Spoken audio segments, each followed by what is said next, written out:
Bismillahirrahmanirrahim. Assalamualaikum warahmatullahi wabarakatuh.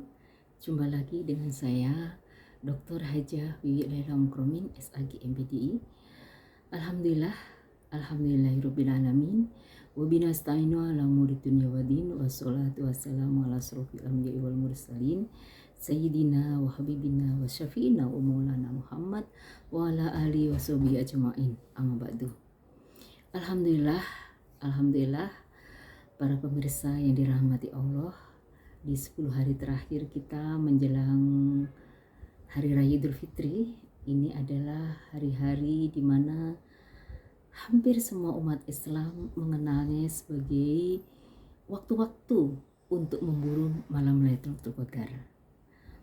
Seperti kita lihat juga di Masjidil Haram dan juga di Masjid Nabawi yang ada di Makkah sana, umat Islam berduyun-duyun untuk mendapatkan pengampunan dari Allah Subhanahu wa taala.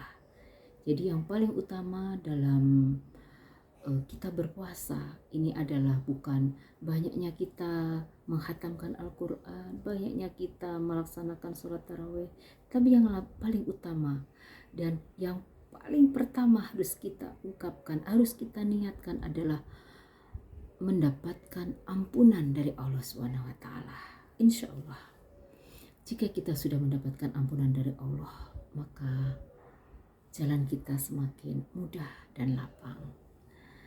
Oleh karenanya, pada kesempatan yang berbahagia ini, saya akan mengajak sharing-sharing apakah perbuatan, perilaku yang sudah kita lakukan itu sesungguhnya termasuk yang diridhoi Allah atau belum, khususnya yang terkait dengan muamalah.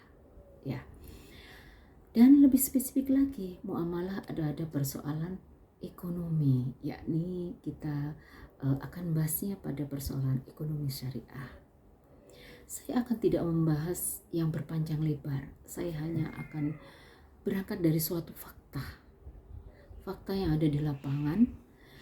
Ada banyak masyarakat kita yang belum paham dengan ekonomi syariah dan bahkan menggunakan transaksi yang merupakan transaksi dari kaum jahiliyah.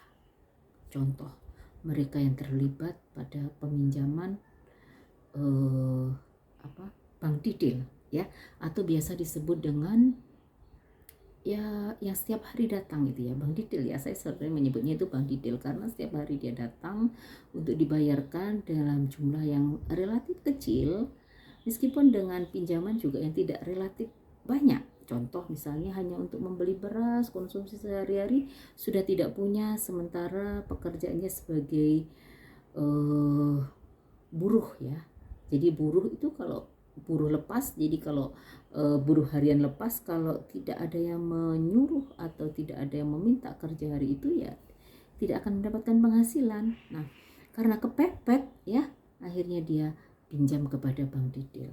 Hampir semua masyarakat kecil kita ini, khususnya yang berada di kontrakan atau kos-kosan sepetak-petak itu ya, yang satu kamar isinya bisa 5 orang, 6 orang karena bersama anaknya, bahkan ada juga cucunya di situ gitu ya.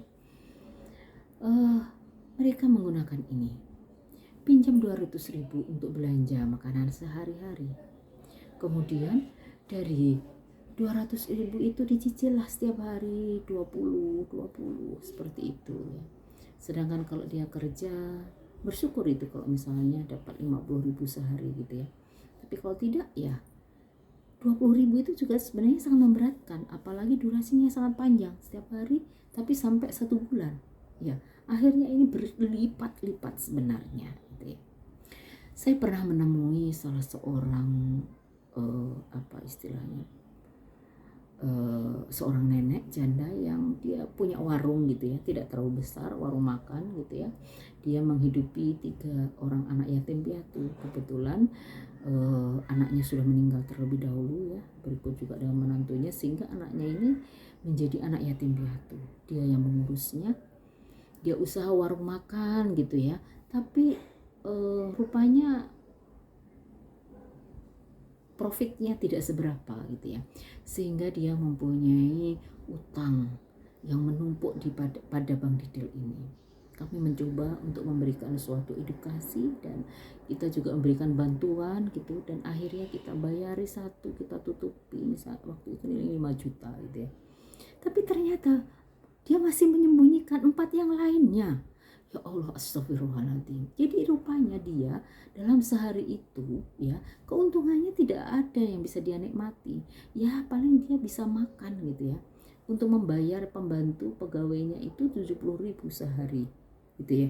Sedangkan dia makannya udah ngikut di warung itu, dan cucunya juga seperti itu. Setiap hari datang Bang Didel, ada yang 20.000, ada yang 25, ada yang 50 gitu ya.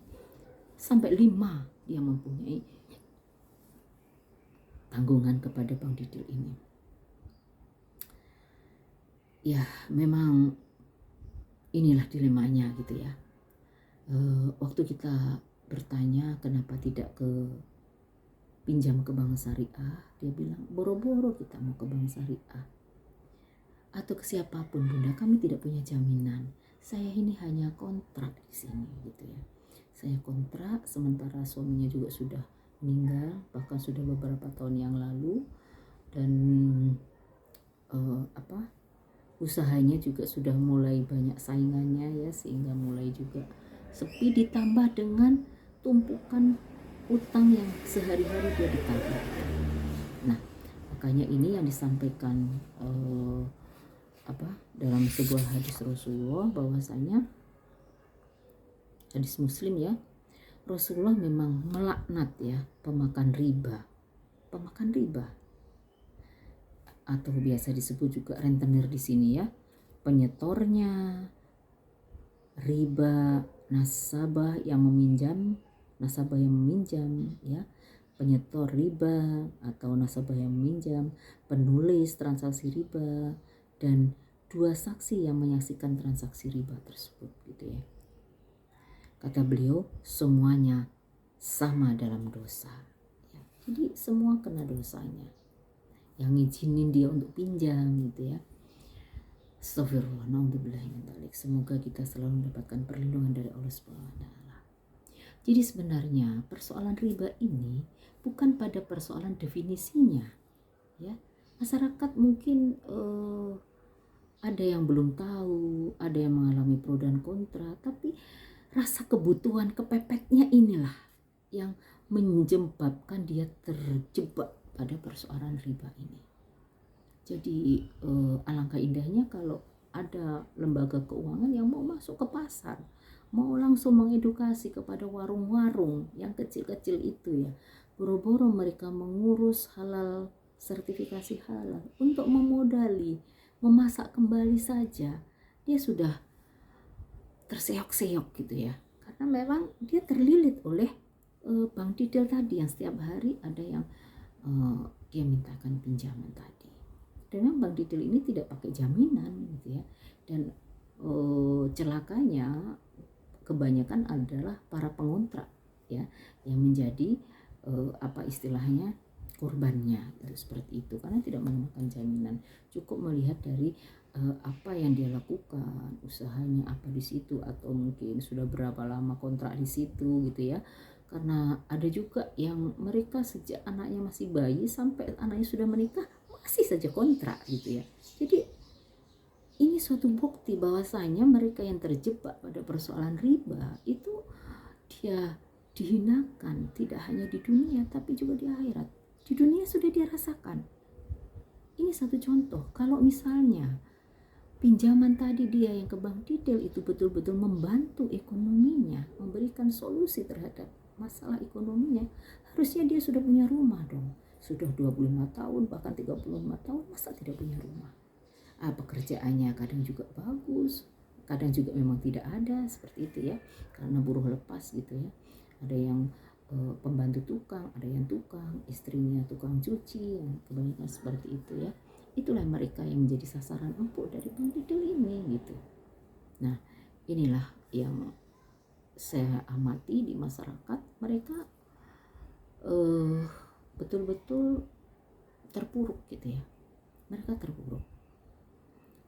Terbukti sampai sekian puluh tahun mereka tetap tergantung dengan namanya bank detail. Sudah lunas, pinjam lagi ke situ lagi, dan itu terus menerus gitu ya. Naudzubillah ya. Itu satu ya, persoalan riba. Jadi sebenarnya masyarakat itu tidak mempersoalkan apakah itu bank konvensional atau bank syariah gitu ya. Tapi ketika kebutuhan dia sudah mendesak, mana ini yang bisa membantu saya gitu ya, untuk memenuhi kebutuhan mendesak saya, kebutuhan dasar saya gitu ya. Itulah yang kemudian mereka pikirkan gitu ya.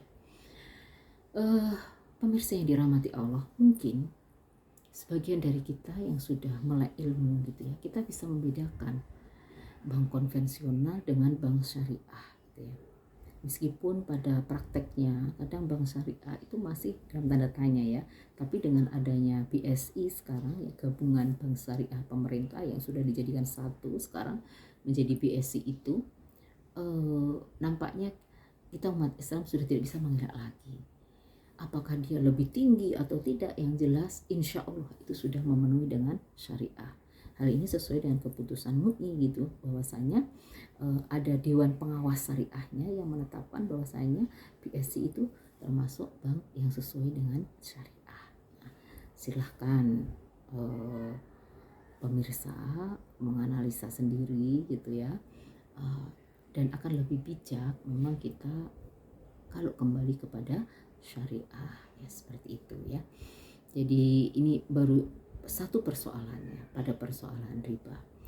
Dan kita juga tahu bahwasanya dosa yang paling rendah daripada riba itu sebagaimana seorang anak yang menggauli ibu kandungnya sendiri gitu ya. Naudzubillah min dzalik, summa naudzubillah gitu ya.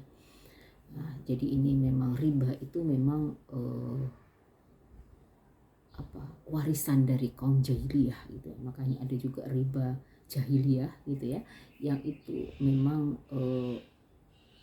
kaum jahiliyah itu mengatakan jual beli itu sama dengan riba, padahal jual beli itu tidak sama dengan riba. Jual beli itu halal, sedangkan riba itu haram. Jadi kalau misalnya satu contoh seperti masyarakat kita tadi yang hanya butuh uang 200.000 ya, kemudian dia harus pinjam kepada rentenir. Tapi kalau dia pergi ke bank syariah, dia bisa pinjam 200.000 gitu ya.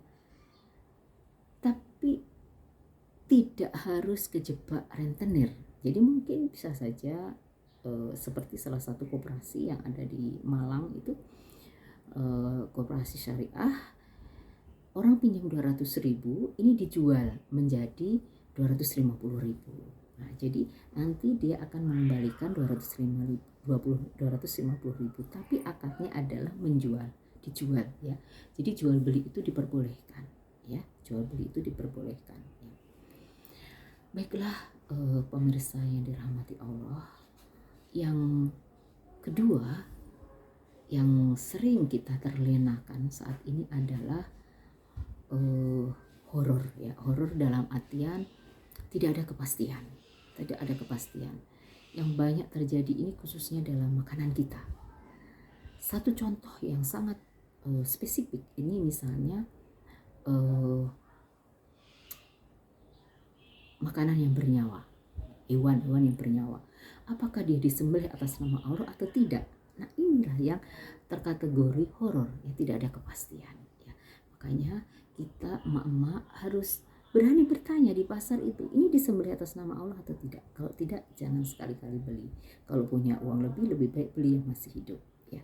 Saya kira itu yang bisa saya sampaikan. Dan satu hal yang perlu, satu ayat yang perlu saya sampaikan.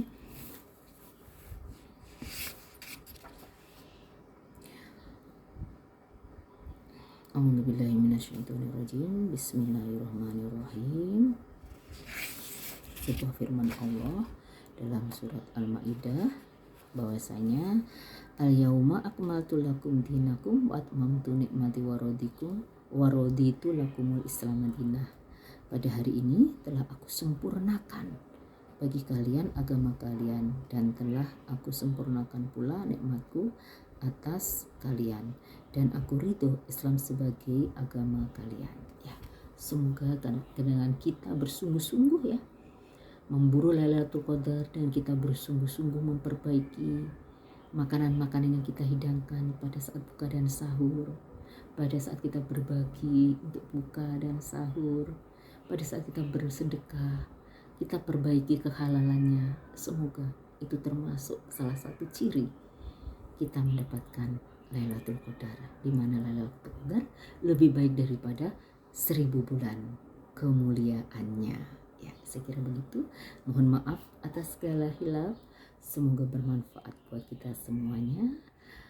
Wallahul muwaffiq ila aqwamit thoriq. Billahi taufiq wal hidayah. Assalamualaikum warahmatullahi wabarakatuh.